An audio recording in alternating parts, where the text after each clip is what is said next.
dans une situation où vous êtes injustement maltraité. Allez. Et puis, vous savez, vous apprenez parce que vous savez ce à quoi ça ressemble. Vous ne savez pas ce que j'ai dû traverser pour pouvoir vous aider aujourd'hui. Je plaisante. Eh bien, pas vraiment, mais...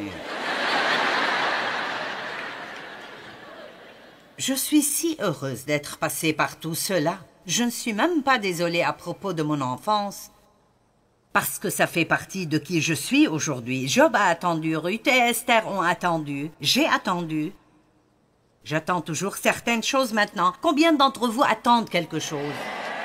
Eh bien, je ne peux rien faire concernant cette attente, mais je peux vous aider à apprécier la vie alors que vous attendez. C'est la clé. Je peux vous aider à apprécier la vie alors que vous attendez. Mon Dieu, comme cela énerve le diable. Jean 10, le voleur vient seulement pour voler, tuer et détruire. Mais Jésus a dit, je suis venu. J'aime cela, ça détruit tout le plan du diable. Je suis venu. Et cela clôt la discussion.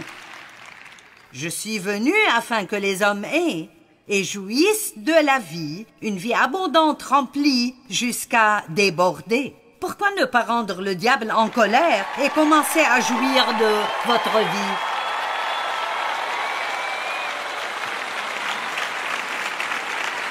C'est-à-dire apprendre comment jouir de la vie ordinaire de tous les jours.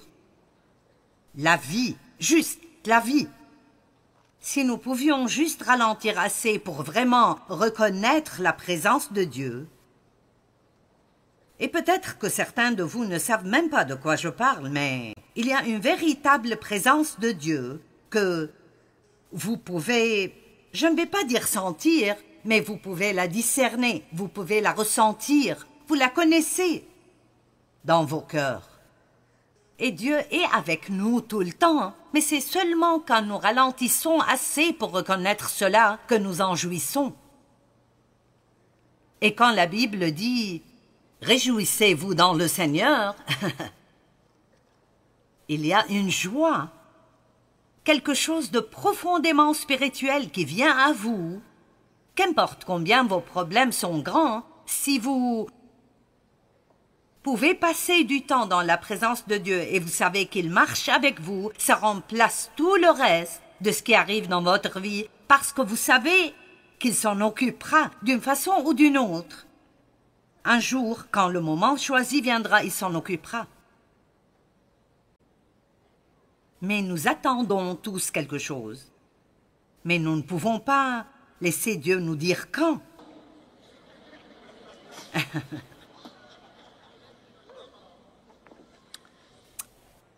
Combien plus longtemps, Seigneur? Devrais-je supporter ça? Quand vas-tu changer, mon mari? Je ne parle pas de mon mari, il est parfait. Au moins, il pense qu'il l'est.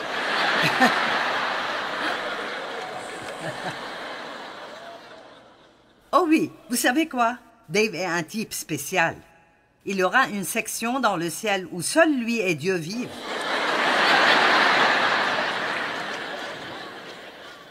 J'ai demandé à Dave, parce que j'aime parler aux gens à propos de ce genre de choses. J'ai dit, « Quelle est ta plus grande faiblesse? » Et il n'a pu penser à rien.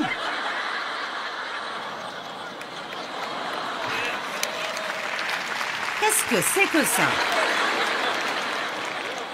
Et ce n'est pas que... Je veux dire, il sait qu'il a des faiblesses, mais... Dave est juste... Tout va pour le mieux chez lui. C'est en partie sa personnalité, mais... Il n'est pas du tout anxieux, insécurisé. Il s'en fout de ce que les gens pensent de lui.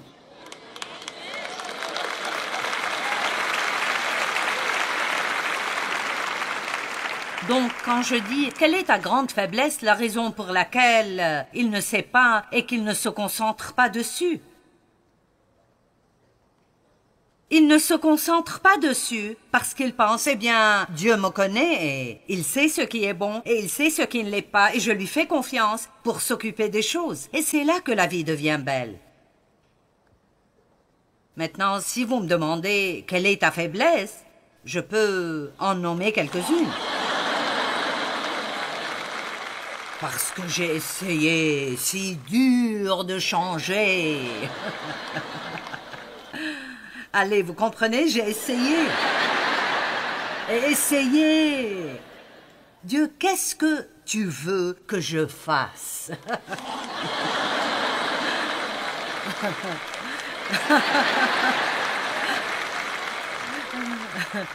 C'est comme si nous pensions que si nous faisons quelque chose, ça changera tout. Et vous savez quelle est la réponse? Il voudra que nous le croyions, que nous lui fassions confiance, que nous l'attendions avec une bonne attitude. Oui, mais qu'est-ce qu'il veut que nous fassions? Nous ne pouvons pas arrêter de faire. Nous ne sommes pas des actes humains, nous sommes des êtres humains. Oh mon Dieu! Acte 16, acte 1, 6 et 7. Alors les apôtres réunis lui demandèrent, « Seigneur, est-ce en ce temps que tu rétabliras le royaume d'Israël ?» Il leur répondit, « Ce n'est pas à vous de connaître les temps ou les moments que le Père a fixés de sa propre autorité. » C'est-à-dire, il y a certaines choses que vous n'êtes pas supposé savoir. Youhou, vous n'avez pas besoin de tout savoir. Dites à votre voisin, tu n'as pas besoin de tout savoir.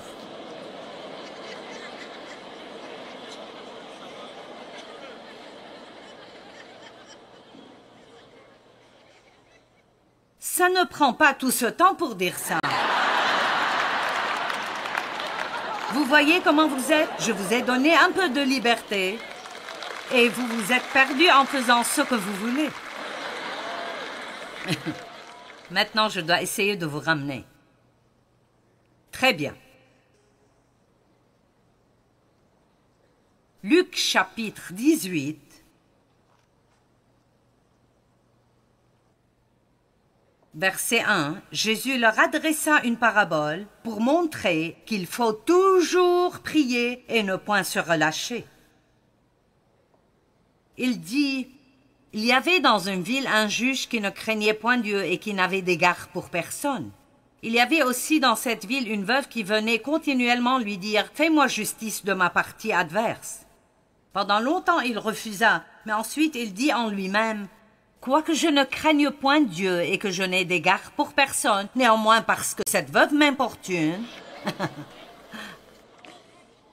Allez, j'ai dit à Dieu que je n'allais pas me taire.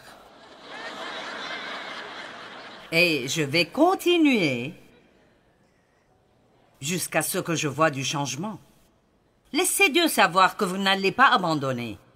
Ce n'est pas de l'impolitesse. Elle venait continuellement lui dire « Fais-moi justice ». Pendant longtemps, il refusa. Mais ensuite, il dit en lui-même « Quoique je ne craigne point Dieu et que je n'ai d'égard pour personne, néanmoins parce que cette veuve m'importune, je lui ferai justice, afin qu'elle ne vienne pas sans cesse me rompre la tête. » Le Seigneur ajouta « Entendez ce que dit le juge inique. Et Dieu ne fera-t-il pas justice à ses élus qui crient à lui jour et nuit, et tardera-t-il à leur égard? Je vous le dis, il leur fera promptement justice. Mais quand le Fils de l'homme viendra, trouvera-t-il la foi sur la terre? » Allez, c'est mieux que ça. Je veux dire, il dit tellement, parce que vous savez ce qu'il dit? Assurez-vous que vous demeurez dans la foi, que vous continuez à croire, et laissez-moi travailler. Tant que vous croyez, Dieu travaille. Et je vous le dis, voici ce que nous devons faire. Et je fais ça depuis un bon nombre d'années, et c'est vraiment très utile. Quand j'attends quelque chose, Et après, je commence à penser à combien de temps ça prend. Vous savez, ma pensée commence à devenir négative. Je dis à haute voix, Dieu travaille. Dieu travaille et ça m'aide. Parce que c'est vrai. Vous savez, quand vous avez une percée, Dieu n'a pas commencé à travailler sur ça une seconde avant que vous ne l'ayez. Dieu travaille dans votre vie maintenant. Il a entendu vos prières. Il travaille sur votre situation. Mais spécialement, quand vous priez des prières pour d'autres, vous ne contrôlez pas combien de temps il leur faut pour entendre Dieu. Hébreux 11, verset 1 et verset 6. Or, la foi est une ferme assurance des choses qu'on espère. Mais rappelez-vous, quelle est l'espérance? C'est une attente positive de ce que quelque chose de bien arrivera avec moi. Donc, la foi est une ferme assurance des choses qu'on espère, une démonstration de celles qu'on ne voit pas. La foi est pour quand vous ne voyez rien, quand vous ne vous sentez pas bien, quand vous avez des questions dont vous ne trouvez pas les réponses. Et la foi n'est pas une histoire du cœur. La foi peut croire que Dieu travaille et que quelque chose de bien arrivera quand tout autour d'eux semble être totalement l'opposé.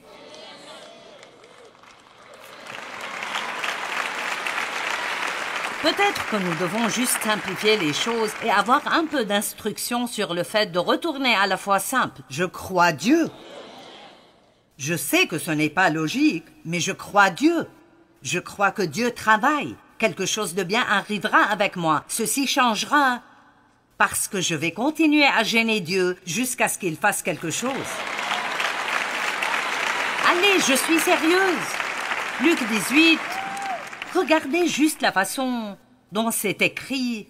Et le passage se rapporte à la prière. Et il me semble que Dieu nous dit de le gêner. Allez-y, continuez comme ça. Il a dit, si même un juge inique a finalement donné à cette femme ce qu'elle voulait, il ne craignait pas Dieu. Il n'avait d'égard pour personne. Il était méchant et injuste, mais juste parce qu'elle refusait de se taire. Est-ce qu'une des femmes ici a déjà eu quelque chose qu'elle voulait de son mari, juste parce qu'elle refusait de se taire? Allez maintenant.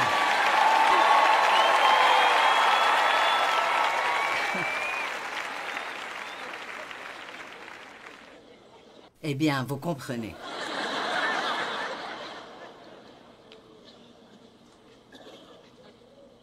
Et il dit, quand je reviendrai, trouverai-je la foi? Peut-être que certains de vous avaient juste besoin de venir ici pour se rappeler de raviver leur foi de nouveau.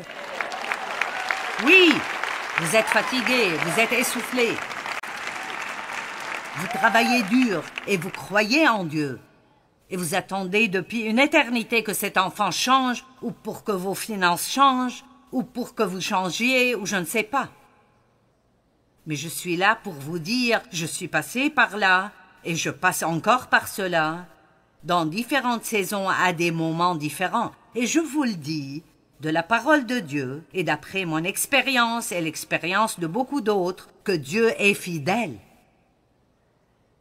Et je ne sais pas combien vous devrez attendre, mais je sais que Dieu répondra.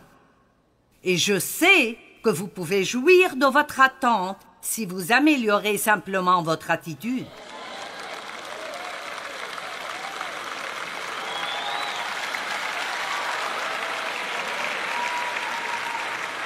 Vous dites, eh bien, je ne peux pas contrôler ce que je ressens. Peut-être pas, mais vous pouvez contrôler votre comportement. Vous le pouvez parce que la Bible dit que nous avons la maîtrise de soi.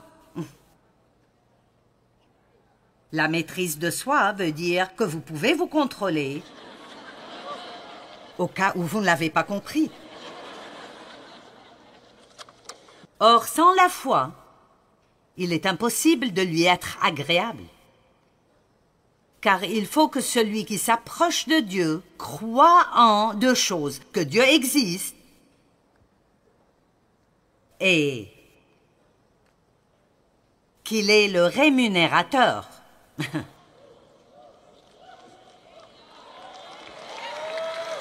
Allez. Il est le rémunérateur de ceux qui le cherchent avec diligence. Allez, vous avez une bénédiction qui arrive. Dieu travaille dans votre vie.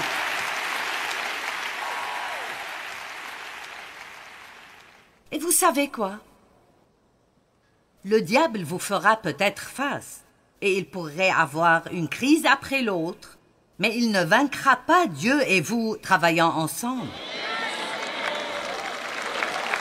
Ça n'arrivera simplement pas. Allez, ralentissez assez pour... Vous savez, quand vous absorbez assez de la présence de Dieu, elle vous fortifie. L'onction sur votre vie augmente. Vous croyez Dieu. Je pense honnêtement que juste ralentir peut faire une grande différence dans toutes nos vies. Vous comprenez ceci? Je veux m'assurer que vous comprenez. Je suis fatiguée de m'empresser.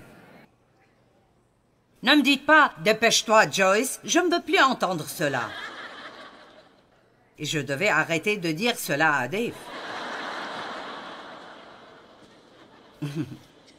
Allez, Dave, nous serons en retard. Et puis je dirais « Tu ne serais pas en retard si tu allais jouer au golf. » Oh oui, je suis toujours un peu effrontée. J'ai lu quelque chose l'autre jour qui était vraiment parfait pour moi. Et voilà ce que c'était. J'ai sérieusement besoin d'un dos d'âne entre mon cerveau et ma bouche.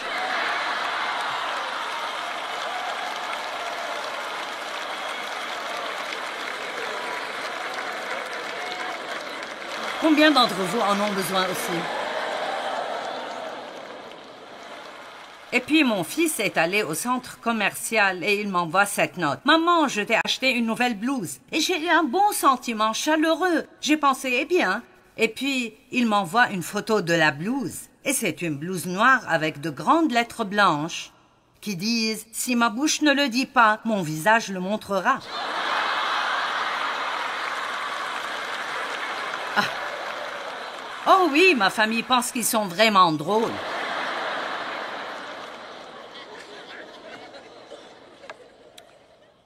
Seigneur, qu'est-ce que je dois faire maintenant? Vous savez, quand nous attendons, nous sommes tentés. Nous avons beaucoup de tentations alors que nous attendons. Et tenter de...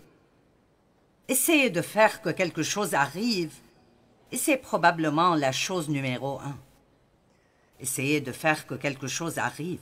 Comme Abraham et Sarah, ils attendaient et elle a été fatiguée d'attendre et donc Sarah a une grande idée et Abraham va avec. Elle décide que si elle ne tombe pas enceinte, alors elle laissera Abraham avoir une deuxième femme. Je veux dire, c'est stupide depuis le début.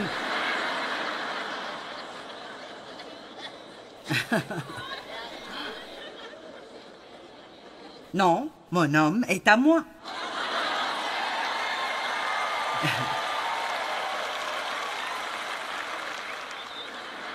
Et ne le regardez même pas trop longtemps.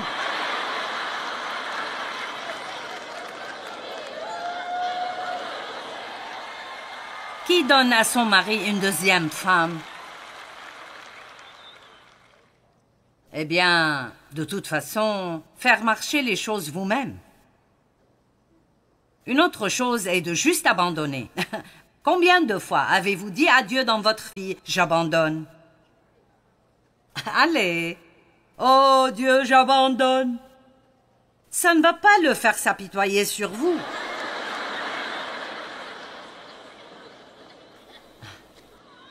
Eh bien, j'abandonne. Vous dépasserez cela et vous continuerez. Et vous êtes tenté de vous énerver contre d'autres personnes qui ne traversent pas ce que vous traversez. Jaloux des personnes qui ne semblent jamais avoir de problème dans la vie et pour qui tout semble, vous savez, allez bien pour eux. Vous êtes malade tout le temps et votre ami n'a jamais même eu un rhume. Et vous l'aimez avec l'amour du Seigneur, mais vous ne pouvez pas le supporter.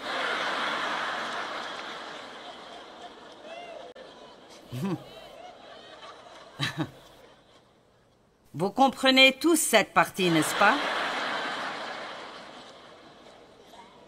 Ecclésiaste 7:8 dit « Mieux vaut la fin d'une chose que son commencement. »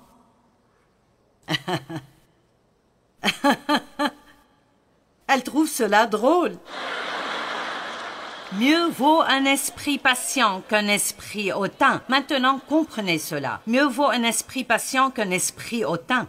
L'orgueilleux essaye de prendre les choses en main et fait que quelque chose arrive lui-même. Mais le patient attend Dieu. Jacques 1:4. Que la patience accomplisse son œuvre, afin que vous soyez parfaits et accomplis, sans faillir en rien. Dans la vie, il y aura toujours des choses que vous ne savez pas.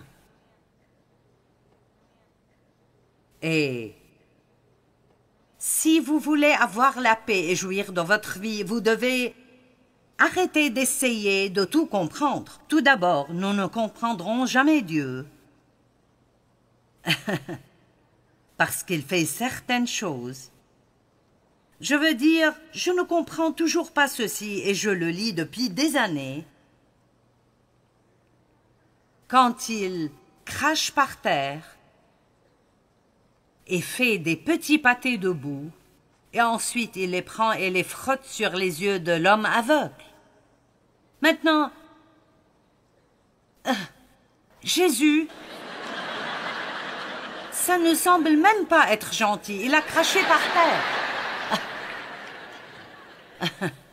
Et ensuite, il a dit à cet homme d'aller se laver au réservoir et il est revenu en voyant. Vous savez, parfois, Dieu fait quelque chose de très étrange, juste pour voir si nous lui ferons confiance. Jésus voulait peut-être voir si cet homme lui ferait confiance et irait faire ce qu'il lui a dit de faire. Vous avez peut-être manqué votre miracle, ou j'ai manqué mon miracle, parce que je ne m'humilie pas à faire quelque chose qui semble être insensé et que je ne comprends pas. J'essaie de terminer ici, mais je m'amuse bien. Car mes pensées ne sont pas vos pensées, et vos voix ne sont pas mes voix. Autant les cieux sont élevés au-dessus de la terre, autant mes voix sont élevées au-dessus de vos voix. Donc, laissez-moi vous rappeler que Dieu travaille dans votre vie. Je vous le dis, si vous avez prié une prière dans la foi, qui est d'après la volonté de Dieu, Dieu travaille dans vos vies. Je me moque de combien de temps vous avez attendu. Dieu travaille. Allez, levez la tête, levez ces mains qui sont baissées, montrez le sourire et dites « Dieu est en train de travailler dans ma vie. »